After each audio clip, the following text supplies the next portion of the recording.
হে everyone, এরকম একটা মাগকে পিন্টারেস্টের মতো লুক দিলাম মাত্র 100 টাকায়।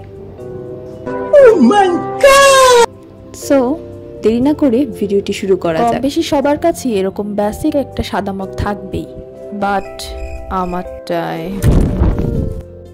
এই লোগোটা দেখে রাগ উঠলেও কি করার। যাই হোক, ক্রাফটার যেহেতু আমি একজন, তাহলে কিছু কেরামতি তো করাই যেতে পারে। তাই ভাবলাম একটা বো তৈরি করি। বো পারফেক্টলি বানানোর জন্য প্রথমে আমি একটা রেফারেন্স কাগজে কেটে নিয়েছি, যাতে আমার বো এখানে বানাতে অসুবিধা না হয়।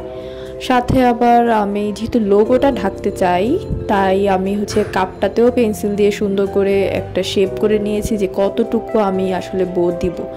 একটু ভেজাল হয়েছে যেহেতু লোগোটা একটু ডিফারেন্ট, সুন্দর কোনো সাইজে না, তো বো বানাইতে একটু কষ্ট হয়েছে, বাট নেভার মাইন্ড, সুন্দরই হয়েছে আশা করি। এখানে আমি বোটা বানানোর জন্য এয়ারডাই ক্লে ব্যবহার করেছি, আর বরাবরের মতোই আমার হাতে বানানো এয়ারডাই ক্লেটা। হোমমেড এয়ারডাই ক্লের রেসিপি যদি আপনাদের প্রয়োজন হয়, আমি ডিসক্রিপশন বক্সে দিয়ে দিব লিঙ্ক, দেখে নেবেন।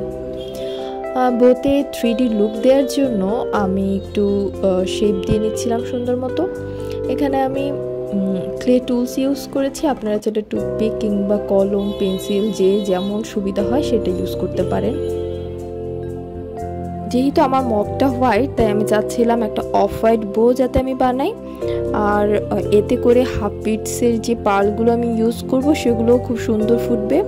অফ হোয়াইট বো বানানোর জন্য আমি এখানে কোনো ধরনের কালার ইউজ করিনি, খালি খুব একটা সতর্কতার সাথে বোটা বানাইনি, ডাস্ট লাগতে দিয়েছি, ফলে এমনিতেই অফ হোয়াইট হয়ে গেছে।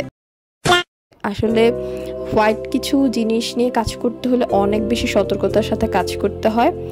হোয়াইট কালারটা খুব বেশি ডাস্ট টানে আর অনেক তাড়াতাড়ি কালার চেঞ্জ হয়ে যায়।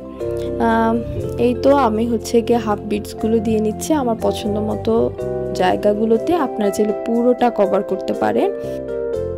আমি এখানে 3 ধরনের হাফ বিটস ইউজ করেছি, 3টা সাইজের আর 2টা কালারের, আর এগুলো আমার গিয়ে এই সব মিলিয়ে 60 টাকা পড়েছে। আর এই মগটা করার পরেও আমার হিউজ লেভেলের হাফ বিটস রয়ে গেছে, সেটা দিয়ে আরেকটা ক্রাফটিং আমি করেছি, সেটা আমি নেক্সট ভিডিওতে ইনশাল্লাহ দেখাবো। এই তো আমার মগটা কমপ্লিট হওয়ার পর, সম্পূর্ণ শুকানোর পর আমি রেজিনে 1 কোট দিয়ে নিয়েছি, যেটা খুব জরুরি। যদি পানি লাগাতে চান তবে রেজিন ইউজ করতে হবে। এই তো, থ্যাংক ইউ ফর ওয়াচিং।